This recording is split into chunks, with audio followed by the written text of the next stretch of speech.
Clément, nous avons rendez-vous avec un chef d'entreprise mayennais chaque matin. C'est le principe de Made in Mayenne. Patrick Judon, bonjour.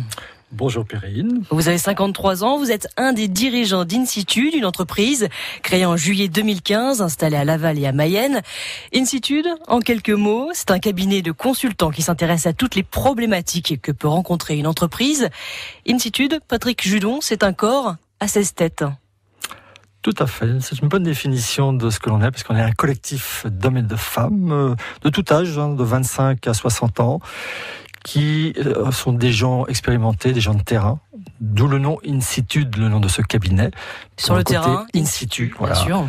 Et qui sont adeptes du travail collectif, parce que je pense qu'il y en a plus dans plusieurs têtes que dans une seule, et que le monde économique bouge vite, donc il faut, pour répondre aux problématiques, être capable de travailler en synergie avec des corps de métier complémentaires. Comment l'idée vous est-elle venue de vous rassembler autour de ce même projet qu'est Insitude ? Alors, plusieurs réflexions sur l'évolution du monde économique et des besoins des entreprises, à la fois par rapport à l'encadrement, parce que beaucoup de PME et TPE ont du mal à faire appel à des cadres, parce qu'ils coûtent cher, parce qu'on n'a pas de visibilité économique.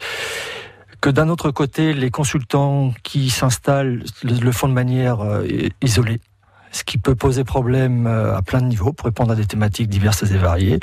Donc pour répondre à ces besoins d'entreprise face à des phases d'accompagnement, il faut proposer un collectif, ce qui n'est pas suffisamment fait aujourd'hui dans le milieu du consulting. Quels sont les profils de vos collaborateurs ? Alors pas collaborateurs, associés. C'est important parce qu'on a une formule de travail transversale et pas pyramidale comme la plupart des cabinets des grands cabinets de consultants. Donc on a tous les postes clés de l'entreprise, à savoir tous les milieux du marketing, tous les milieux de la stratégie d'entreprise avec des dirigeants, avec des milieux de la finance, avec des milieux des systèmes d'information parce que l'informatique et l'internet est important, des métiers sur les technologies, enfin un certain nombre d'ingénieurs parce que pour comprendre une problématique de start-up, il faut aussi en comprendre la technique. Voilà, plus du RH, plus une coach. Et c'est important parce que c'était un œil nouveau à la fin, parce que communiquer, faire du lien et de la synergie entre les gens, ça doit être fait par des professionnels et on a décidé d'y joindre une coach dans notre équipe. J'aimerais qu'on s'intéresse à l'âge justement de vos associés. Vous disiez de 25 jusqu'à une 50 ans. 60 ans même. La moyenne d'âge, c'est quoi, 40, une quarantaine, on a commencé d'abord entre gens âgés, entre 50 et 60 ans, et on s'est dit que c'était dangereux parce qu'il faut avoir ce regard des nouvelles tendances. Donc progressivement, on a rajeuni avec des gens d'une trentaine d'années, on est allé chercher jusqu'à des gens de 25 ans. On est des gens de réseau, donc d'une manière générale, quand on rencontre des talents, quel que soit l'âge, on s'y intéresse. Mais il est important pour nous d'être en phase avec des gens de 25 ans, parce qu'ils ont un autre regard que le nôtre, et il est important pour bien conseiller d'avoir ce regard-là. Et justement, je vais vous poser la question, puisqu'il y a aussi donc des personnes jusqu'à l'âge de 60 ans. Est-ce que c'est plus facile quand on est consultant d'une cinquantaine, d'une soixantaine d'années de se présenter justement en tant que consultant ?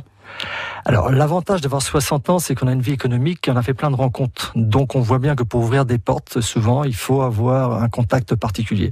Donc, l'avantage de l'âge, c'est l'avantage du réseau et d'une certaine pertinence. Quand on ouvre une porte, on apporte sa crédibilité. Patrick Judon est notre invité ce matin, Philippe, dans Made in Mayenne. On continue bien sûr à découvrir l'entreprise Insitude dans un instant. Il est 8h44. France Bleu. Bon alors, on en est où de la nappe la plus longue du monde ? On peut encore acheter des mètres ? Ah oui, mais il faut pas traîner. Vous avez jusqu'au 30 avril pour acheter votre métrage de nappe à 5 € le mètre. Après, il sera trop tard. Bon, je veux bien, mais alors on fait comment ? Vous remplissez le bulletin de participation que vous trouverez à la radio, dans les offices de tourisme et chaque semaine dans le courrier de la Mayenne. Et on peut pas le télécharger ? Mais si, sur francebleu.fr. Ensemble, fabriquons la nappe la plus longue du monde. J'ai dit la plus longue. Oui, ça va, on a compris. Toutes les infos sur notre site et notre page Facebook. France Bleu Mayenne. 9h moins le quart, deuxième volet, c'est la suite de Made in Mayenne, Perrine. Avec Patrick Judon, vous êtes donc l'un des fondateurs d'Insitude, créé en juillet 2015, installé à Laval et à Mayenne. Insitude, c'est un cabinet de consultants. Vous apportez des solutions et des conseils dans l'accompagnement administratif ou technique pour les entreprises. Dans quel secteur, Patrick Judon, d'activité avez-vous choisi d'intervenir ? Alors, c'est pas donner de limites, c'est en réalité les problématiques d'entreprise qui nous font intervenir. Donc, aujourd'hui, on intervient dans des secteurs de l'industrie, on intervient dans des secteurs du service, dans du secteur agricole, qu'on n'avait pas au départ estimé, dans des secteurs du loisir, et un certain nombre de secteurs de start-up qui nous sont amenés, qui nous parlent là aujourd'hui. Donc, on s'est donné aucune limite. Faut-il avoir une valeur ajoutée à apporter à la personne qui vient nous voir? Quelles sont vos missions, concrètement, sur le terrain ? Alors une mission, c'est l'encadrement complet puisqu'on a le droit à avoir, on a une vision globale de toutes les problématiques qu'on peut traiter. Donc ça va d'un problème d'organisation à un problème de stratégie, à un problème de client, de chiffre d'affaires. Donc voilà, on a cette vision globale par rapport à tous les autres qui vont intervenir sur une thématique. Et on rajoute à ça un onglet ingénierie financière, parce qu'on sait que tout ça a un coût et donc il faut, pour pouvoir accompagner, trouver le moyen de financer nos propres interventions en faisant appel à différents dispositifs publics et privés bien évidemment. C'est intéressant, vous avez dit une problématique, puisque l'avantage et l'intérêt aussi de votre entreprise, 16 associés, c'est-à-dire que vous apportez plusieurs regards, plusieurs compétences. C'est très important, parce que pour avoir le bon diagnostic sur une problématique, un seul métier ne peut pas y répondre correctement. On va le faire avec notre expérience, notre regard, mais on s'aperçoit que le regard croisé d'une problématique nous donne assez rapidement un bon diagnostic et nous permet d'y voir un peu plus clair dans la manière de faire. Une fois de plus, le monde économique bouge et bouge vite, donc les règles passées ne fonctionnent plus, donc il faut être très en alerte sur le conseil que l'on va donner. Plusieurs lectures donc d'un dossier, plusieurs métiers aussi impactés. Ouais, forcément. C'est ce que... La réponse à une solution dépend souvent de plusieurs métiers à la fois. Alors, à titre d'exemple, j'aimerais ouvrir une boulangerie à Ambrières-les-Vallées. Je viens vous voir pourquoi ? Pour savoir si mon projet tient le coup ? Alors oui, on peut exactement le faire, ce qui n'est pas tellement notre fonds de commerce, on va dire, parce qu'on a des projets d'entreprise un peu moins classiques, parce que pour les dispositifs classiques, il y a déjà un certain nombre de gens sur la place, comme la boutique de gestion, co-démarrage, les chambres consulaires, qui sont présents pour ce genre de commerce. Donc voilà, on peut toujours venir nous voir en nous disant voilà, j'ai un projet, qu'est-ce que vous en pensez ? Donc on peut se limiter à juste une consultation pour lui dire le projet est excellent, effectivement, la zone d'achalandise mérite, vous avez un concept qui est intéressant, et on peut juste valider et peut-être au passage dire peut-être qu'on peut vous aider à trouver les fonds pour vous lancer. Ça peut être une des thématiques. Maintenant, si c'est une histoire de com, d'image, on peut aussi intervenir que sur cette thématique-là si le client le préfère. Parlons justement de vos clients. Quels sont vos principaux clients ? Alors, ce que je vous disais, aujourd'hui, des TPE-PME, donc de la Mayenne essentiellement. On commence à rayonner un petit peu sur la Sarthe et sur le Maine-et-Loire, mais on est des Mayennais à la base.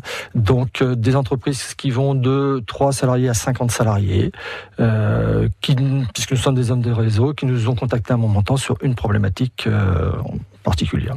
Vous parlez donc de la Mayenne. La question que j'ai envie de vous poser, pourquoi avoir choisi la Mayenne ? Pourquoi vous êtes installé aussi bien à Laval qu'à Mayenne ? Alors d'abord, moi personnellement, je suis un Mayennais confirmé, enfin même si je travaille dans d'autres régions, voilà, la Mayenne c'est quand même une terre très agréable, une terre de réseau, puisque 300 000 habitants, on en fait vite le tour, on se croise forcément à un moment ou à un autre, donc plus facile pour créer du lien.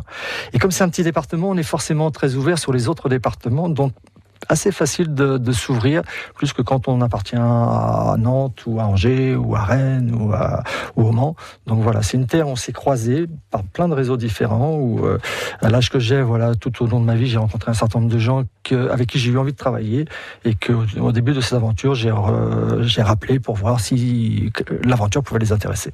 Un petit point sur l'actualité économique, la situation aussi des entreprises. Est-ce que le fait d'avoir un cabinet, le fait de faire partie d'un cabinet de consultants, maintenant c'est une activité, c'est un métier, un besoin vous le sentez, auprès de nombreuses entreprises mayennaises ? C'est important parce que les chiffres qui sont donnés au niveau national sont quand même alertants. 7 dépôts de bilan par heure en France, ça mérite de s'y intéresser. Très souvent, lorsqu'on creuse derrière, on s'aperçoit que l'isolement des chefs d'entreprise ou des porteurs de projet est la cause d'échec.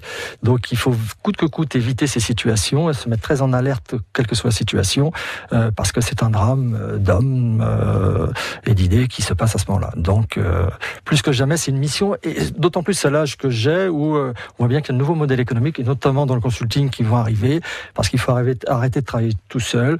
Le travail collaboratif, on le voit bien, est une donnée qui arrive au niveau national. Donc à nous de nous regrouper, de ne pas avoir peur, et de ne pas avoir peur de la concurrence des uns des autres. On a plus à sa portée qu'à avoir peur les uns des autres. Et 16 associés au sein donc d'Incitude. Patrick Judon, avant de se quitter, vous parliez tout à l'heure de la Mayenne, d'une terre de réseau. On va s'intéresser à un autre réseau qui existe, un lien. Celui-ci existe sur Internet. Il s'agit du financement participatif. Tout à fait. Merci de me tendre la perche sur cette thématique parce qu'il y a eu des assises à Paris à la fin du mois de mars qui donnent de nouvelles dimensions au crowdfunding. À savoir que pour toute entreprise, on lui demande souvent une étude de marché et que l'étude de marché d'hier sera le crowdfunding de demain. On imagine que pour trouver du financement aux entreprises, il faudra être capable de capter l'attention des investisseurs sur le crowdfunding. On a beaucoup de retard par rapport aux autres pays, à peu près moins 10 fois ce que font l'Angleterre ou la Belgique. Et donc les mots d'ordre sont allons sur le crowdfunding, augmentons tous les plafonds. Aujourd'hui, on peut lever 1 million, on va pouvoir lever 2,5 millions d'euros. C'est important. Chacun peut donner 1 000 euros. Demain, on va pouvoir donner 2 000 euros. Il va y avoir des dispositifs fiscaux qui vont arriver. Et on rajoute un étage en disant les collectivités publiques aujourd'hui abonderont sur les projets. Donc plutôt que de donner une subvention brute, il faudra que ça soit jumelé à une opération de crowdfunding. Donc pour vous, c'est une bonne chose. On avance. Oui, on avance, exactement. De l'activité. Ah ouais, on voit bien que la finance participative est quelque chose qui sensibilise plein de gens. Plein de gens ont peur d'aller de faire des opérations de bourse parce qu'il y a des choses sur l'éthique qui les gênent. Et donc, par contre, de participer à la vie réelle, c'est quelque chose qui leur parle bien.